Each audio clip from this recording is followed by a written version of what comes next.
दोस्तों नए साल का आगाज़ हो गया है, नया साल आ चुका है, नए साल की शुरुआत होगी। लेकिन शुरुआत में ही आईआईडी की तरफ से एक बड़ी खबर आ रही है और ये खबर कहीं ना कहीं पे निराशाजनक है दोस्तों, क्योंकि इस खबर से इंश्योरेंस इंडस्ट्री के अंदर हड़कंप मच गया है। सारी कंपनियां अपनी बैठकों में लग गई हैं, सारे अधिकारी अपनी बैठकों में लग गए हैं कि इस खबर से कैसे निपटा जाए, इस खबर को कैसे डील किया जाए।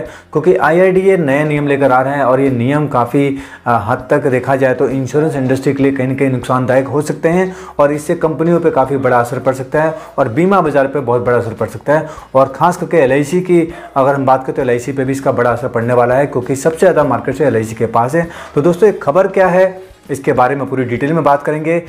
इससे पहले मैं दोस्तों आप लोगों का वेलकम करना चाहूँगा। आप देख रहे हैं आपका अपना यूट्यूब चैनल फिनटेक स्वामी। दोस्तों अगर अभी तक आपने इस चैनल को सब्सक्राइब नहीं किया है, बेल आइकन हिट नहीं किया है तो सब्सक्राइब कर ले और बेल आइकन को हिट करें, ताकि इस तरह की इंपॉर्टेंट खबर, इस तरह की अपडेट्स आपसे छूता ना रह जाए। जब भी इस तरह की कोई अपडेट आए तो आप के पास उसका नोटिफिकेशन जा सके, इसके लिए चैनल को सब्सक्राइब करना, बेल आइकन को हिट कर दीजिए। आपने दोनों काम कर दिए थे, इसके लिए तहे दिल से धन्यवाद दोस्तों। चलिए खबर पे चलते हैं। खबर दोस्तों है आईआईडी की तरफ से। जैसा कि आप सभी जानते हैं, आईआईडी के चीफ जो हैं देवेशीष पांडा जब से बने हैं तब से कुछ ना नया करते जा रहे हैं। कभी कुछ लेकर आ रहे हैं, कभी कुछ लेकर आ रहे हैं और अब लेकर आए हैं एक नई चीज़, यानी कि इंश्योरेंस इंडस्ट्री के अंदर एक नया बदलाव लेकर आ रहे हैं, जो कि कहीं ना कहीं पे इंश्योरेंस कंपनियां उसको दूसरे रूप में देख रही हैं, नेगेटिव रूप में देख रही हैं और कहीं ना कहीं पे नेगेटिव भी है। ये खबर दोस्तों ये कि जो आईआईडी है वो सरेंडर वैल्यू के ऊपर काम करने जा रहा है, यानी कि जो पॉलिसी की जो सरेंडर के जो नियम है उसमें बदलाव लेकर आ रहा है, जो कि आज से 2 साल पहले ही बदले गए थे और अब दोबारा से बदलाव की कोशिश की गई। जैसे कि आप देखेंगे अभी अगर हम 3 साल 4 साल पहले की हम कंडीशन को देखें तो कोई भी व्यक्ति अगर पॉलिसी लेता है तो 3 साल से पहले उसकी सरेंडर वैल्यू क्रिएट नहीं होती। 3 साल के बाद उसकी सरेंडर वैल्यू मिलती है 30% के आसपास। उसके बाद वो धीरे धीरे सरेंडर वैल्यू फैक्टर लगता है, उसके हिसाब से उसकी सरेंडर वैल्यू बनती है। और ये कुछ साल पहले ये नियम चेंज हुआ जिसमें 2 साल के बाद सरेंडर वैल्यू क्रिएट कर दी गई है। तो वहाँ पे भी ये 30 से 35% का परसेंटेज बनता है और ये काफ़ी कम परसेंटेज होता है, जिसकी वजह से जो पॉलिसी धारक होता है अपनी पॉलिसी को बंद नहीं करता, पॉलिसी को आगे कैरी करता है, क्योंकि उसको लगता है सरेंडर करने कहीं ना कहीं पर बहुत बड़ा लॉस है, इसलिए वो कॉन्ट्रैक्ट को आगे बढ़ाता है और अपने पॉलिसी की पूरी बेनिफिट को लेकर जाता है। लेकिन अब जो आईआईडी की पहल वो ये है दोस्तों कि आईआईडी इसको सरेंडर वैल्यू फैक्टर को चेंज करके गारंटेड सरेंडर वैल्यू लाना चाहती है। सरेंडर वैल्यू फैक्टर चेंज करके गारंटेड सरेंडर वैल्यू फैक्टर लाना चाहती है, यानी कि एक थ्रेशोल्ड लिमिट सेट करना चाहती है कि जो भी कोई व्यक्ति प्रीमियम देगा उसका एक प्रीमियम जो होगा, मतलब उस प्रीमियम के अंदर कुछ अमाउंट ऐसा होगा जो फिक्स कर देंगे, जो कि सरेंडर वैल्यू के अंदर काउंट होगा। यानी कि अभी तक जो चलता था वो परसेंटेज के हिसाब से चलता था, अब आईआईडी परसेंटेज के साथ साथ एक लिमिट भी सेट करने जा रही है। मैं आपको स्क्रीन पे दिखाऊंगा पूरा कैलकुलेशन है जो आईआईडी के ड्राफ्ट के तहत निकल कर आया है कि किस तरीके से ये सरेंडर फैक्टर काम करेगा, किस तरह से गारंटर सरेंडर वैल्यू काम करेगी।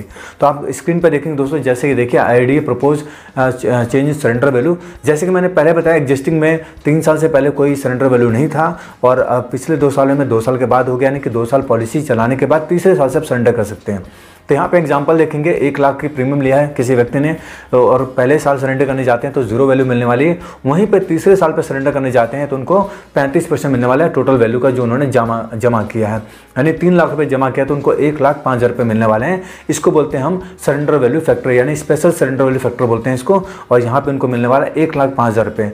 वहीं पर आप देखेंगे प्रपोज जो आईआईडी प्रपोज करने जा रहा है, फर्स्ट ईयर में ही देखेंगे तो 75,000 रुपये उसको मिल जाएंगे गारंटेड सरेंडर वैल्यू पे, यानी कि 75% उसका पैसा मिल जाएगा, क्योंकि यहाँ पे जो थ्रेशोल्ड प्रीमियम रखा गया वो 25,000 रुपये रखा है। मतलब कि 1 लाख रुपये का पॉलिसी अगर है तो 25,000 रुपये उसमें लिमिट रख दी आईआईडी ने सरेंडर के लिए कि ये इसमें से डिडक्ट होगा, बाकी पैसा सरेंडर में जा सकता है। अब यहाँ पे प्रपोज सरेंडर वैल्यू में देखेंगे तो 1 लाख का प्रीमियम है, 1 लाख का प्रीमियम दिया तो पहले साल ही देखेंगे तो सरेंडर वैल्यू जो आ रही है उसकी 75% आ रही है, यानी कि 75,000 रुपये वो सरेंडर करने पर ले सकता है पॉलिसी धारक। तो तीसरे साल देखेंगे तो 3 लाख जमा हुआ है और यहाँ पे उसको जो सरेंडर वैल्यू मिल रही है 2,91,250 रुपये मिल रहे हैं, यानी कि 84% पैसा उसको वापस मिल जाएगा जो भी उसने प्रीमियम पेड किया है। अब आप खुद लेके चलिए कि इस तरीके की पहले अगर आईआईडी कर देता है और इसको नियम लागू कर देता है, इसको इम्प्लीमेंट कर देता है, तो कहीं ना कहीं पे इंश्योरेंस इंडस्ट्री पे कितना बड़ा इम्पैक्ट डालेगा।